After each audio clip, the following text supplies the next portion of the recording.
एक इंसान था, हर किसी की मदद करता था। दोस्त बोले हां, परिवार बोला हां, अजनबी बोले हां। रात को 3 बजे फोन आए तो भी उठता था।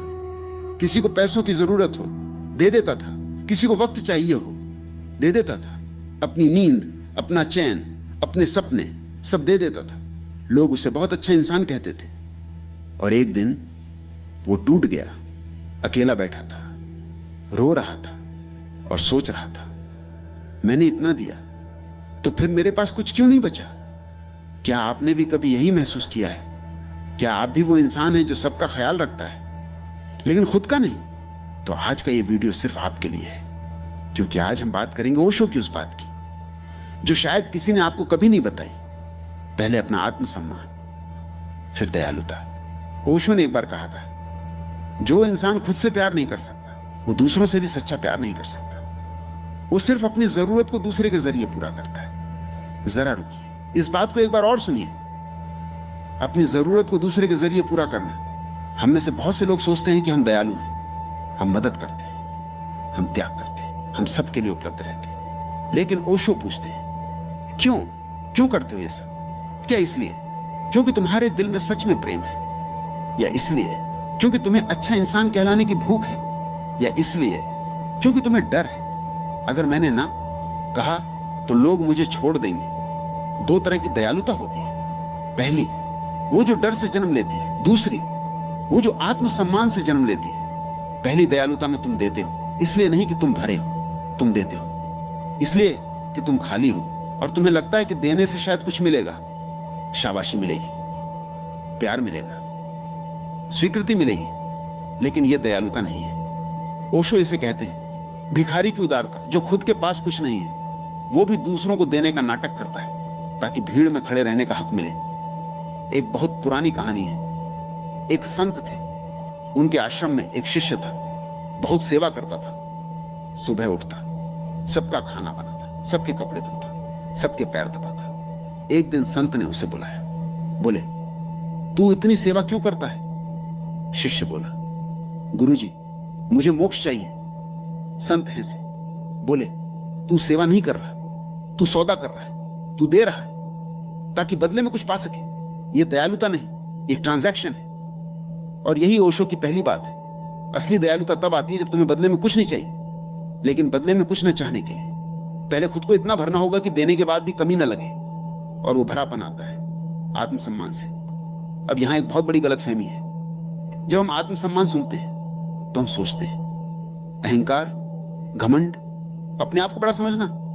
नहीं, ओशो बिल्कुल उल्टी बात कह रहे हैं। अहंकार और आत्मसम्मान ये 2 बिल्कुल अलग चीजें हैं। अहंकारी इंसान हमेशा दूसरों को नीचा दिखाकर खुद को ऊंचा महसूस करता है। वो हमेशा कंपेयर करता है, वो हमेशा प्रूव करने में लगा रहता है, वो हमेशा डरा हुआ है कि कहीं कोई उसे छोटा ना समझ ले। और आत्मसम्मान वाला इंसान चुप है, शांत है, स्थिर है। उसे कुछ प्रूव नहीं करना, उसे किसी की तुलना में खड़ा नहीं होना। वो जानता है मैं हूं और मेरा होना ही काफी है। ओशो ने एक बहुत सुंदर उदाहरण दिया। सूरज को किसी से परमिशन नहीं लेनी पड़ती कि मैं चमकूं, फूल को किसी की अप्रूवल नहीं चाहिए कि मैं खिलूं, नदी को कोई नहीं बताता कि बहना है या नहीं। यह है आत्मसम्मान, अपने स्वभाव में जीना बिना किसी की मंजूरी के। लेकिन हम इंसानों ने क्या किया? हमने बचपन से एक ट्रेनिंग ली, दूसरों का ख्याल रखो, खुद से पहले औरों को सोचो, अपनी जरूरतें बाद में, शांत रहो, सहन करो, झुको। और धीरे धीरे हम भूल गए कि हमारी भी जरूरतें हैं, हमारी भी सीमाएं हैं, हमारा भी एक मन है, एक आत्मा है। और जब हम इसे भूल जाते हैं तो हम दयालुता नहीं देते, हम खुद को बेचते हैं थोड़ा थोड़ा, हर हां के साथ जो हमें ना बोलनी चाहिए थी, हर उस रिश्ते में जहां हम थे लेकिन हम नहीं थे। ओशो कहते हैं जब तक तुम खुद को प्यार नहीं करते, तुम जो भी प्यार देते हो वो झूठा है, क्योंकि एक खाली कुएं से पानी नहीं निकलता। एक सवाल पूछिए खुद से, क्या मैं खुद को वो दे पाता हूं जो मैं दूसरों को देता हूं? क्या आप खुद के लिए उतना वक्त निकालते हैं जितना दूसरों के लिए? क्या आप अपनी भावनाओं को उतनी सीरियसली लेते हैं जितनी दूसरों की? क्या आप खुद से उतनी काइंडनेस से बात करते हैं जितनी दूसरों से?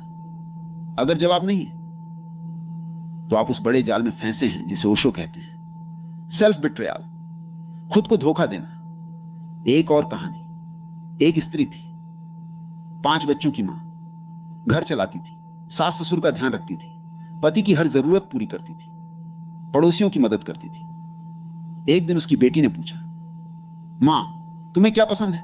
मां रुक गई, सोचने लगी, 5 मिनट तक सोचती रही और फिर बोली, मुझे नहीं पता। ये सुनकर दिल दहल जाता है। एक पूरी जिंदगी दूसरों की पसंद जानते जानते खुद की पसंद भूल गई। ओशो कहते हैं, जो इंसान खुद को नहीं जानता वो दूसरों को भी नहीं जान सकता। वो सिर्फ उनकी जरूरतें पूरी करता है लेकिन उनसे कनेक्ट नहीं हो पाता। और यही ट्रेजेडी है। हम सोचते हैं मैं बहुत दे रहा हूं, लेकिन असल में हम दे नहीं रहे, हम खुद से भाग रहे हैं। जब हम दूसरों में इतना डूब जाते हैं कि खुद से मिलने का वक्त नहीं, तो ये प्रेम नहीं है, ये एस्केप है। ओशो का एक बहुत तीखा वाक्य है, अगर तुम अकेले बैठकर 10 मिनट भी चैन से नहीं बैठ सकते तो समझ लो तुम खुद से डरते हो। और जो खुद से डरता है वो हमेशा दूसरों की भीड़ में छुपने की कोशिश करता है, मदद करके, सेवा करके, हर जगह उपलब्ध रहकर। लेकिन ये दयालुता नहीं, ये एक तरह की कायरता है। अब सवाल आता है, ठीक है समझ गया, लेकिन करूं क्या?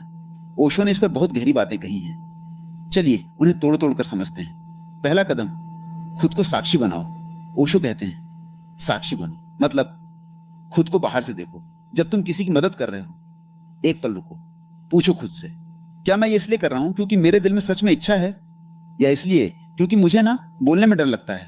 बस यही अवेयरनेस, यही पहला जागरण है। तुम्हें तुरंत बदलने की जरूरत नहीं, बस देखो, महसूस करो।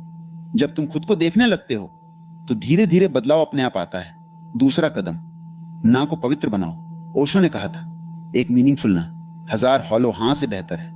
जब तुम हर बात पर हां बोलते हो तो तुम्हारी हां की कोई वैल्यू नहीं रहती। और जब तुम ना बोलना सीखते हो तो तुम्हारी हां एक गिफ्ट बन जाती है। ना बोलना सेल्फिश नहीं है, ना बोलना खुद का सम्मान करना है। जब एक पायलट प्लेन में होता है और इमरजेंसी होती है तो उसे पहले खुद का ऑक्सीजन मास्क लगाना होता है, फिर बाकी लोगों का। क्यों? क्योंकि अगर वो खुद बेहोश हो गया तो किसी को नहीं बचा सकता। यही ओशो कह रहे हैं, पहले खुद को भरो, फिर दुनिया को दो। तीसरा कदम, अपनी भावनाओं को सुनो। हम में से बहुत से लोग अपनी भावनाओं को दबाते रहते हैं। गुस्सा नहीं करना चाहिए, रोना कमजोरी है, ज्यादा एक्सपेक्ट मत करो। लेकिन ओशो कहते हैं, तुम्हारी भावनाएं तुम्हारे अंदर का सत्य है। जब तुम उन्हें दबाते हो, तुम खुद को दबाते हो। अपनी खुशी को नोटिस करो, अपने दर्द को एक्नॉलेज करो, अपनी थकान को मानो, खुद से ऑनेस्ट रहो। यही सेल्फ रिस्पेक्ट की नींव है। चौथा कदम, खुद के साथ वक्त बिताओ। ओशो ने जीवन भर एकांत की बात की। वो कहते थे, जो इंसान अकेले में खुश रह सकता है वो दुनिया में भी खुश रह सकता है, लेकिन जो अकेलेपन से डरता है वो भीड़ में भी अकेला है। हर दिन थोड़ा वक्त सिर्फ अपने लिए, बिना फोन, बिना किसी की आवाज, बस तुम और तुम्हारे साथ। ये मेडिटेशन है, ये सेल्फ लव है, ये आत्मसम्मान की साधना है। अब कुछ बड़ा बताते हैं, जब एक इंसान में सच्चा आत्मसम्मान होता है तब उसकी दयालुता एक नई ऊंचाई पर होती है। ये दयालुता थकाती नहीं, ये दयालुता खाली नहीं करती, ये दयालुता कड़वाहट नहीं लाती, क्योंकि ये दयालुता ओवरफ्लो से आती है। ओशो ने एक दीपक का उदाहरण दिया। एक जलता हुआ दीपक सारी दुनिया को रोशनी दे सकता है, लेकिन अगर दीपक खुद नहीं जला तो वो किसे रोशनी देगा? तुम्हारी आत्मा एक दीपक है, पहले उसे जलाओ, उसे तेल दो, उसे प्रेम दो, उसे सम्मान दो, और जब वो जलेगा तो उसकी रोशनी अपने आप फैलेगी। तुम्हें एफर्ट नहीं करना पड़ेगा। असली दयालु इंसान की एक पहचान होती है, वो बाउंड्रीज रखता है, वो हर किसी की हर बात नहीं मानता, वो हर जगह नहीं दौड़ता, लेकिन जब वो किसी के लिए कुछ करता है तो पूरे दिल से करता है। उसकी मदद में थकान नहीं है, उसकी मदद में रिजेंटमेंट नहीं है, उसकी मदद में प्रेम है। और दूसरी तरफ वो इंसान जो खुद को नहीं जानता, जो हमेशा सबकी मदद करता है, उसकी मदद में हमेशा एक हिडन एक्सपेक्टेशन होती है। मैंने इतना किया, अब उसे भी करना चाहिए। मैंने सैक्रिफाइस किया, अब उसे एक्नॉलेज करना चाहिए। मैंने दिया, अब उसे याद रखना चाहिए। और जब ये एक्सपेक्टेशन पूरी नहीं होती तो वही दयालु इंसान टूट जाता है, गुस्सा हो जाता है, अंदर से जल जाता है। ओशो कहते हैं, जो देकर भी गिनता रहता है उसने दिया ही नहीं। असली देना वो है जो दिया और भूल गया, और ये भूलना तब आता है जब तुम्हारे पास इतना है कि देने के बाद भी कमी नहीं लगती। वो अबंडेंस आत्मसम्मान से आती है। चलिए एक और कहानी करते हैं। दो दोस्त थे। पहला, राहुल, बहुत हेल्पफुल, हर किसी की मदद करता है, लेकिन खुद के लिए कभी वक्त नहीं था। अपने सपने थे और उन्हें बाद के लिए रखता। रात को सो नहीं पाता था क्योंकि दिमाग में हर किसी की प्रॉब्लम्स घूमती रहती थी। दूसरा, आकाश, भी हेल्पफुल था, लेकिन उसके जीवन में एक रिदम थी। सुबह वो खुद के लिए टाइम निकालता, एक्सरसाइज, रीडिंग, मेडिटेशन। उसकी बाउंड्रीज क्लियर थी। ना बोलना उसे आता था, और जब वो किसी की मदद करता तो पूरी तरह प्रेजेंट रहता। एक दिन दोनों के कॉमन दोस्त को क्राइसिस आई। राहुल दौड़ा गया, लेकिन वो खुद इतना एग्जॉस्टेड था कि वो कुछ खास कर नहीं पाया। हाँ, रहा वहां, लेकिन अंदर से इरिटेटेड था। आकाश गया, शांत था। उसने सुना, सही सवाल पूछे, साथ रहा। बाद में उस दोस्त ने कहा, राहुल आया था, लेकिन मुझे लगा वो खुद किसी की मदद मांग रहा है आकाश के साथ। मुझे लगा मैं सच में सेफ हूं। यही फर्क है। राहुल की दयालुता खाली दीपक की रोशनी थी, आकाश की दयालुता भरे हुए दिल की गर्माहट थी। ओशो ने एक बार एक शिष्य को बुलाया। शिष्य बोला, ओशो, मैं सबसे प्यार करता हूं, सबकी मदद करता हूं, फिर भी मुझे शांति क्यों नहीं? ओशो ने पूछा, तू खुद से प्यार करता है? शिष्य रुका। वो मतलब आत्म प्रेम, वो तो सेल्फिश है ना? ओशो मुस्कुराए, बोले, जो सोचते हैं कि खुद से प्यार करना सेल्फिश है, वो दुनिया के सबसे बड़े सेल्फ डिसेप्शन में जी रहे हैं।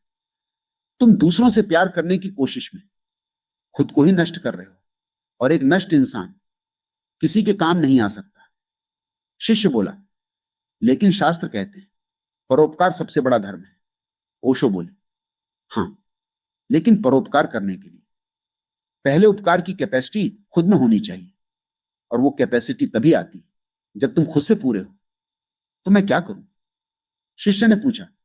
ओशो बोले, पहले एक काम करो, कल सुबह उठो, आईने के सामने जाओ और खुद से कहो, तू खास है, तू वैल्यूएबल है, तू वर्दी है, और देखो क्या तुम मान पाते हो। अगर नहीं मान पाए तो यही तुम्हारी सबसे बड़ी प्रॉब्लम है, और यही तुम्हारा सबसे पहला काम है। ओशो की फिलॉसफी का सबसे गहरा हिस्सा यहां है। वो कहते हैं सेल्फ लव नार्सिसिज्म नहीं है, सेल्फ लव एक स्पिरिचुअल प्रैक्टिस है। जब तुम खुद से प्यार करते हो, तुम अपने अंदर के उस डिवाइन को पहचानते हो जो हर इंसान में है। तुम खुद को एक मिरेकल की तरह देखते हो, और जब तुम खुद को मिरेकल देखते हो, तब हर दूसरे इंसान में भी मिरेकल दिखता है, और तब तुम्हारी दयालुता एक आध्यात्मिक कार्य बन जाती है। तुम इसलिए नहीं देते कि बदले में कुछ मिले, तुम इसलिए देते हो क्योंकि देना तुम्हारी नेचर बन चुकी है। जैसे फूल इसलिए नहीं खिलता कि कोई देखे, वो खिलता है क्योंकि ये उसका स्वभाव है। सोचिए उन लोगों के बारे में जो आपकी जिंदगी में है। क्या कोई ऐसा है जो हमेशा देता रहता है लेकिन कभी कुछ मांगता नहीं? क्या कोई ऐसा है जो थका हुआ दिखता है लेकिन फिर भी मुस्कुराता है? क्या कोई ऐसा है जिसने अपनी जिंदगी दूसरों की जिंदगियां संवारने में लगा दी? उनसे पूछिए, तुम कैसे हो? सच में पूछिए और सुनिए, क्योंकि शायद वो इंतजार कर रहे हैं कि कोई एक बार उनसे भी पूछे। और अगर वो इंसान आप खुद हैं, तो आज से खुद से पूछना शुरू करिए, मैं कैसा हूं? मुझे क्या चाहिए? मेरी जिंदगी में मेरे लिए क्या है? ओशो की फिलॉसफी का निचोड़ बस इतना है, तुम एक नदी हो। अगर तुम खुद सूख गए तो किसकी प्यास बुझाओगे? अगर तुम खुद बह रहे हो तो रेगिस्तान भी हरा हो जाएगा। पहले खुद को भरो, पहले खुद का सम्मान करो, पहले खुद से प्यार करो, पहले खुद की सुनो, पहले खुद के साथ ऑनेस्ट रहो, और फिर जो भी दयालुता तुम दिखाओगे वो शुद्ध होगी, वो असली होगी, वो जिंदगियां बदल देगी। क्योंकि वो डर से नहीं, प्रेम से आएगी। वो कमी से नहीं, अबंडेंस से आएगी। वो थकान से नहीं, जोश से आएगी। आज का ये वीडियो यहां खत्म हो रहा है, लेकिन एक काम करना, आज रात जब सब सो जाएं, खुद से मिलना, पूछना, मैं कैसा हूं? मुझे क्या चाहिए? मैं कब से खुद की नहीं सुन रहा? और जो जवाब आए उसे जज मत करना, बस सुनना। यही शुरुआत है, यही आत्मसम्मान की पहली सीढ़ी है। ओशो ने कहा था, दुनिया को बेहतर बनाना है, पहले खुद को बेहतर बनाओ। खुद को प्यार करना सीखो, और जब तुम्हारा दिल प्रेम से भर जाए तो उसे रोकने की जरूरत नहीं, वो अपने आप बहेगा। हर उस इंसान तक जिसे इसकी जरूरत था। अगर ये वीडियो आपके दिल को छू गया तो किसी एक ऐसे इंसान को शेयर करिए जो हमेशा दूसरों के लिए जीता है लेकिन खुद के लिए नहीं। उन्हें यह मैसेज दीजिए, तुम भी जरूरी हो, तुम्हारा होना भी मायने रखता है। पहले आत्मसम्मान, फिर दयालुता।